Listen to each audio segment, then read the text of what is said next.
Assalamualaikum grade 5. How are you all? My name is Rida Khalid and I'm your English teacher.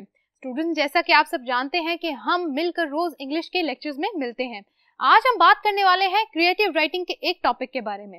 मैं आपको बताती चलूं कि इस वीडियो लेक्चर से रिलेटेड मैं एक ऑलरेडी वीडियो लेक्चर अपलोड कर चुकी हूं। उस वीडियो लेक्चर में मैं आपको टाइप्स ऑफ राइटिंग के बारे में कंप्लीट डिटेल बता चुकी हूं। आज का लेसन हम वहीं से स्टार्ट करेंगे, उसको थोड़ा सा रिव्यू करते हुए आज के लेसन की तरफ बढ़ते हैं। आइए। So my dear students, board के इस हिस्से को देख के आपको याद तो आ गया होगा कि इससे रिलेटेड आपने एक वीडियो लेक्चर ऑलरेडी देखा हुआ है। बिल्कुल, ये उसी वीडियो लेक्चर के बारे में यहाँ मैंने लिख दिया है दोबारा। आज हम क्या बात करने वाले हैं, again types of letter writing के बारे में। मैं आपको बताती चलूं कि इस वीडियो लेक्चर से पहले आपका इस पार्ट वाले एक वीडियो लेक्चर को देखना जरूरी है, ठीक है। अगर आपने अभी तक नहीं देखा तो इस वीडियो को करें, जल्दी से क्लोज जाएं और वो टाइप्स ऑफ लेटर राइटिंग की जो वीडियो है जो ग्रेड 4, 5, 6, 7 के लिए मैंने बनाई है उसको जल्दी से देखें। सो स्टूडेंट्स, आई होप आप देख चुके हैं और आपको एक बैकग्राउंड नॉलेज मिल गया होगा कि आज एक्चुअली हम पढ़ने क्या वाले हैं। हम बात करने वाले हैं टाइप्स ऑफ लेटर राइटिंग के बारे में, कितनी किस्म के लेटर्स होते हैं, कैसे कैसे लिखे जाते हैं। उनको स्टूडेंट्स हमने दो कैटेगरीज में लिख दिया है। एक कैटेगरी है फॉर्मल राइटिंग की, एक कैटेगरी है इनफॉर्मल राइटिंग की, ठीक है। फॉर्मल लेटर्स कौन से होते हैं, इनकी कुछ टाइप्स मैंने यहाँ लिखी हैं, सारी नहीं लिखी। आपको मैंने बताया था बहुत सारी टाइप्स होती हैं, हम सिर्फ कुछ एज एन एग्जांपल यूज करेंगे यहाँ पर। सबसे पहले है कंप्लेंट लेटर्स, ऐसे लेटर्स जो अपने से बड़े ओहदे वाले बंदे को लिखे जाते हैं, ठीक है, उनको कहते हैं फॉर्मल लेटर्स। तो कंप्लेंट लेटर्स कौन से होंगे, ऐसे लेटर्स जो कंप्लेंट्स के लिए लिखे जाते हैं, ठीक है। किसी चीज के बारे में, किसी शख्स के बारे में आपको कंप्लेन करनी है। आपको मैंने एग्जांपल दी थी, किसी प्रोडक्ट जो आपने खरीदी है उसकी कंप्लेन हो सकती है।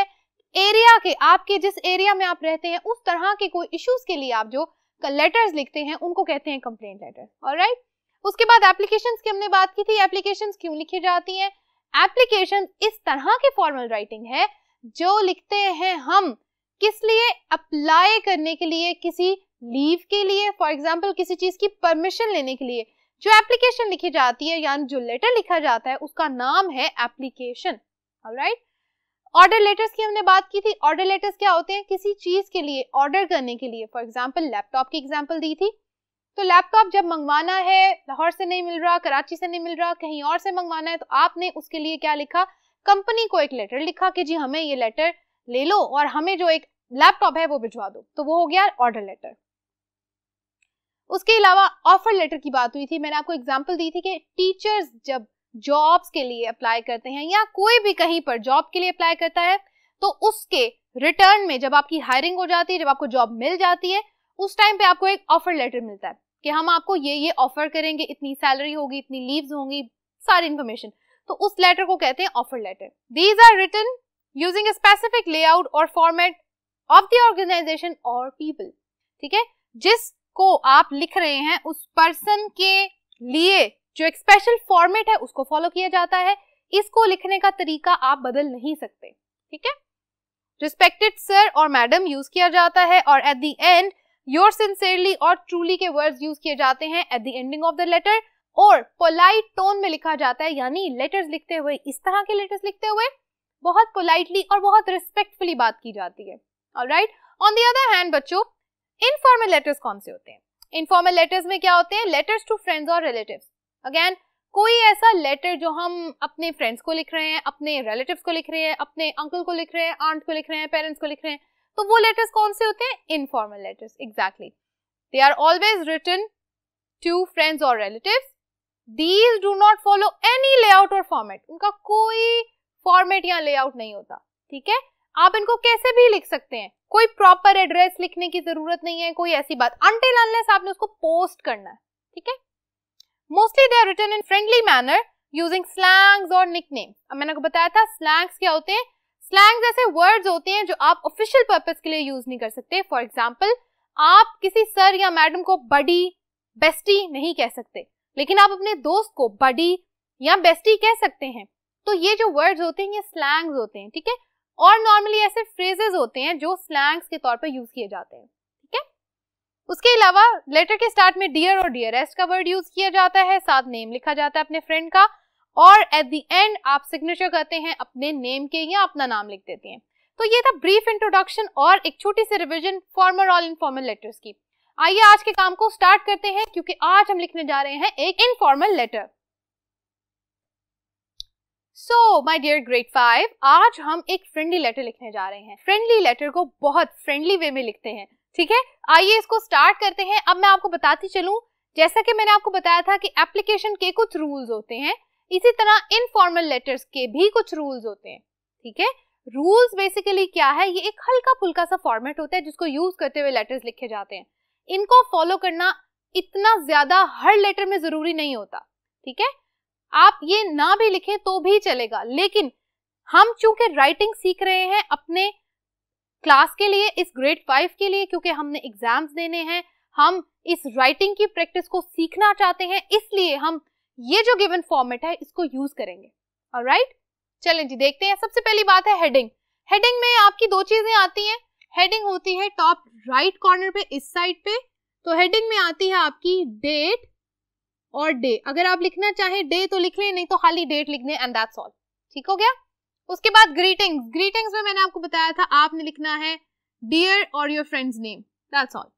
Body, again body is a very important part, इसको हम पूरा प्लान करेंगे। इसके अंदर आपने लिखना है कि जो भी रीजन है, जिस वजह से आप लिख रहे हैं, रीजन प्लस डिटेल्स, ठीक है। डिटेल्स सारी लिख रही हैं प्लस फीलिंग्स, वेरी इंपॉर्टेंट। जब तक अपने एक फ्रेंडली लेटर में अपने रिलेटिव को या फ्रेंड को अपनी फीलिंग्स का नहीं बताएंगे कि आप उस पर्टिकुलर चीज, फॉर एग्जांपल अगर गिफ्ट की बात हो रही है तो आप उसके लिए बारे में कैसा फील कर रहे हैं, अगर आप ये नहीं बताएंगे तो इनफॉर्मल लेटर इनफॉर्मल नहीं रहेगा, फिर वो फॉर्मल बन जाएगा और बस polite discussion and that's all. लेकिन हम चाह रहे हैं कि हम थोड़ा फ्रेंडली वे में लिखें, हम बताएं कि we love the gift, no, थोड़ा ऐसे पोलाइटली इमोशंस को जाहिर करते हुए। उसके अलावा होगी क्लोजिंग। क्लोजिंग में आप हमेशा यहाँ पर इस पार्ट पे बताएंगे कि आप क्या करेंगे, आप इस दोस्त को या इस रिलेटिव को विजिट करेंगे, क्या आपने इनके घर कभी जाना है, या आप बताएंगे कि how thankful you are for being there in their lives, और you are going to write how thankful you are for the gift और एनीथिंग, ठीक है। आपने करना है थैंक यू, ठीक है। आप इस क्लोजिंग पार्ट में लिखेंगे thank you so much for writing and I am writing back to you because I love you, something like this, ठीक है। एंडिंग नोट में अगेन आपने सिर्फ क्या करना है, थैंकफुल और फीलिंग्स को एक दफा लिख देना है, और विजिट के बारे में भी लिख सकते हैं।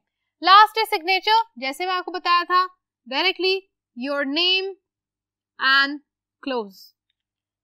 Friendly letters are very very very easy to write, क्योंकि इसके अंदर बहुत लंबी चौड़ी डिटेल्स नहीं होती। ऑलराइट, अब देखिए आज का जो टास्क है वो यहाँ है, write a letter to your friend thanking him or her for sending you a birthday gift। अब आपका या आपकी एक दोस्त एक दूसरे शहर में रहती है, फॉर एग्जाम्पल, उसने आपको आपके बर्थडे पे एक गिफ्ट पार्सल कराया, ठीक है, ठीक है। आपने क्या लिखना है, उसके बारे में उसको थैंक यू कहने के लिए एक लेटर लिखना है, ठीक है। सबसे पहले आप यहाँ देख लें, टॉप पे आप हेडिंग में लिखेंगे डे टू डे।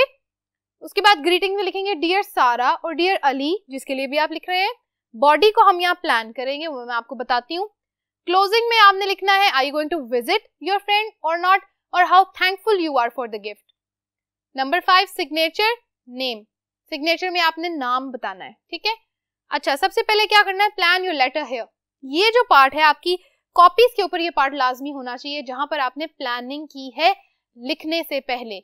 मैं उस काम को एक्सेप्ट नहीं करती जो आप बिना प्लान किए लिख लेते हैं। आप प्लान करें तो बहुत अच्छी राइटिंग होती है, ठीक है, और आपका टाइम भी बचता है। अच्छा जी, बर्थडे गिफ्ट के बारे में हमने प्लान करना है। सबसे पहली बात तो आती है व्हाट वाज द गिफ्ट। सबसे पहली बात क्या था गिफ्ट, गिफ्ट के बारे में लिख दें। For example it was a wrist watch, ठीक हो गया, ठीक हो गया। आप किसी गेम का नाम लिख सकते हैं, किसी टॉय का नाम लिख सकते हैं, इट्स अप टू यू, आपकी choice. Did you like it, क्या आपको वो गिफ्ट पसंद आया, ठीक है, yes, alright. Did you wear और यूज इट, अगर ये रिस्ट वॉच है तो क्या आप उसको पहनते हैं, यस, तीसरी बात ये हो गई, ठीक है, दूसरी बात हमारी ये हो गई। उसके बाद are you going to take care of it, क्या आप इसका ख्याल रखने वाले हैं, बिल्कुल। तो यहां हम लिखते हैं number 4। Number 5 where do you keep it, आप इसको कहाँ रखते हैं, number 5, in cupboard, in the box, अपनी साइड टेबल पे कहाँ पर रखते हैं. हाउ डज योर फैमिली और अदर फ्रेंड्स लाइक इट? क्या आपने ये गिफ्ट अपने दूसरे दोस्तों को या अपनी फैमिली मेंबर्स को दिखाया? क्या उनको पसंद आया? यस और नो, जो भी आपने लिखना है वो आपने लिखना है.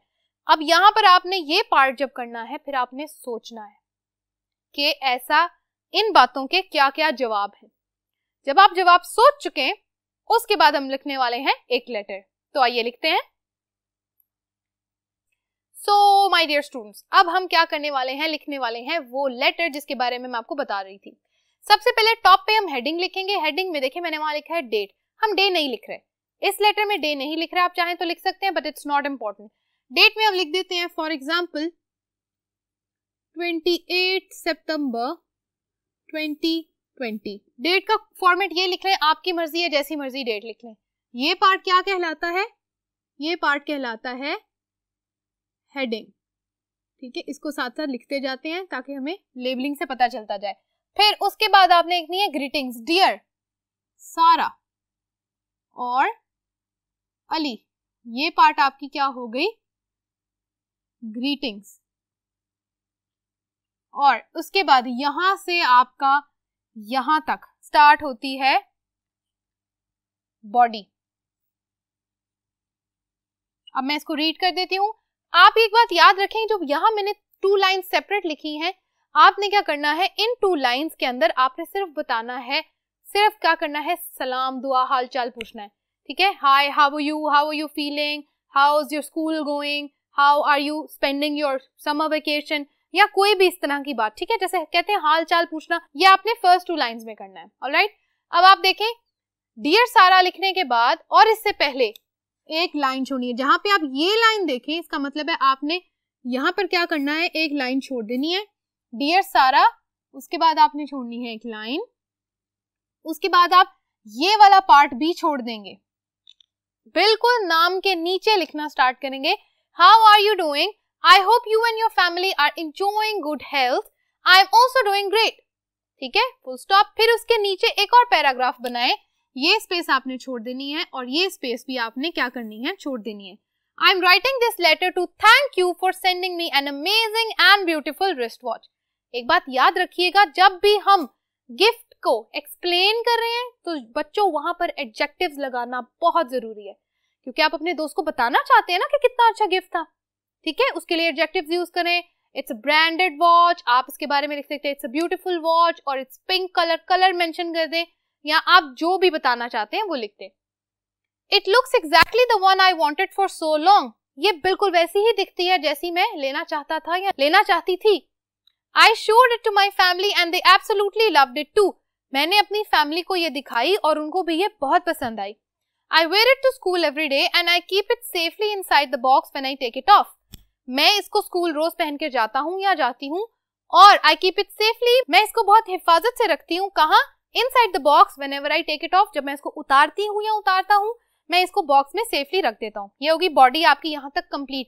आपने बता दिया गिफ्ट कैसा था, आपने बता दिया गिफ्ट आपको पसंद आया या नहीं, आप उसको पहनते हैं या नहीं, आपकी फैमिली ने उसको पसंद किया या नहीं. सारी बातें जो हमने प्लानिंग में की थी ना, यहाँ पे आपने उनके कर दिए आंसर्स. उसके बाद आप छोड़ेंगे ये वाली लाइन और फिर एक और पैराग्राफ बनाएंगे थोड़ा सा पार्ट छोड़ के इसके बिल्कुल नीचे. उसमें आपने बतानी है क्लोजिंग. क्लोजिंग में मैंने क्या बताया था, आपने लिखना है कि क्या आप उस दोस्त को विजिट करने का या मिलने का प्लान बना रहे हैं, वो लिख दें. उसके अलावा आप लिख दें कि how thankful you are for the gift. Again एक दफा थैंक यू कह दें. I love this gift so much, I am also planning to visit you this summer, we will enjoy together and visit national park. आप किसी भी जगह का नाम लिख दें जो आपके दोस्त के घर के पास जो जगह है, मशहूर कोई फेमस जगह जहां आप जाना चाहते हैं मिलके, आप लिख दें I love the gift so much. और उसके बाद आपने बता दिया कि you are going to visit your friend soon. ये हो गई आपकी क्लोजिंग. अब बच्चों लास्ट पार्ट में आपने यहाँ पर क्या लिखना है, योर बेस्ट फ्रेंड और योर बेस्टी. आप कुछ भी लिख सकते हैं क्योंकि इट्स एन इनफॉर्मल लेटर, आप कुछ भी लिख सकते हैं. और नीचे आपने अपना नेम लिख देना है और अपने सिग्नेचर्स कर देने हैं. और यहाँ पर हो गई आपकी बात खत्म. ये हो गया हमारा, क्या हो गया, सिग्नेचर्स. ये हो गए हमारे सिग्नेचर जहां पर हमने कर दिया एक फ्रेंडली लेटर को कंप्लीट. तो स्टूडेंट्स यहाँ पर जो मैंने एक एग्जाम्पल आपको दी और उसके साथ मैंने आपको लिखना सिखाया एक फ्रेंडली लेटर। आई होप आपको आज का लेसन समझ आया होगा। अगर आपने अभी भी वो वीडियो नहीं देखी तो उस वीडियो को जरूर देख लें, जिसमें मैंने ग्रेड 4, 5, 6, 7 के लिए टाइप्स ऑफ लेटर राइटिंग की एक पूरी डिटेल वीडियो बनाई है। Thank you so much for staying with me. I hope आपको आज का लेसन समझ आया होगा और आपने मेरे साथ इसको कंप्लीट किया होगा। अल्लाह हाफिज।